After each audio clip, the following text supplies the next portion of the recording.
3 dhjetor, vizita e shumë pritur.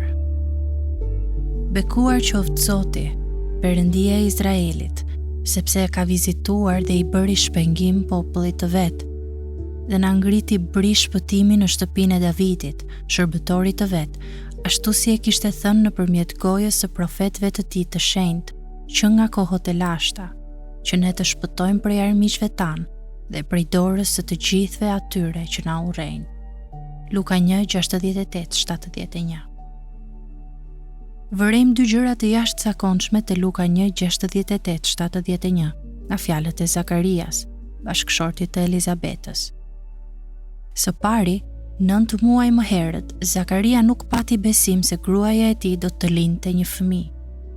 Tani, i mbushur me frymën e shenjtë, ai është aq i sigurt për veprën shpenguese të Perëndisë në ardhjen e Mesias, saqë e vendos këtë në kohën e shkuar.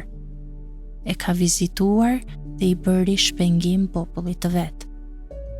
Përmendjen e besimit, një veprim që Perëndia ka premtuar, tashmë është i kryer. Zakaria kishte mësuar të izinte bes fjalës së Perëndisë, prandaj ka një siguri të jashtëzakonshme. Perëndia e ka vizituar dhe i bëri shpengim popullit të vet. Luka 1:68.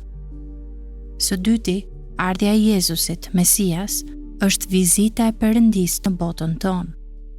Perëndia e Izraelit e ka vizituar dhe i bëri shpengim popullit të vet.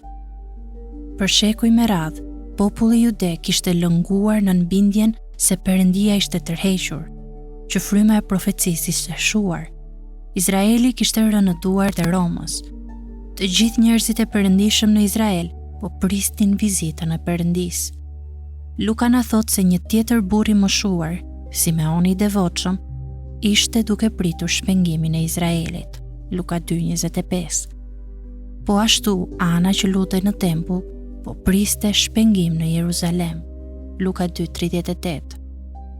Ato ishin ditë pritjesh të mëdha. Vizita e shumë pritur e Perëndisë po bëhej realitet.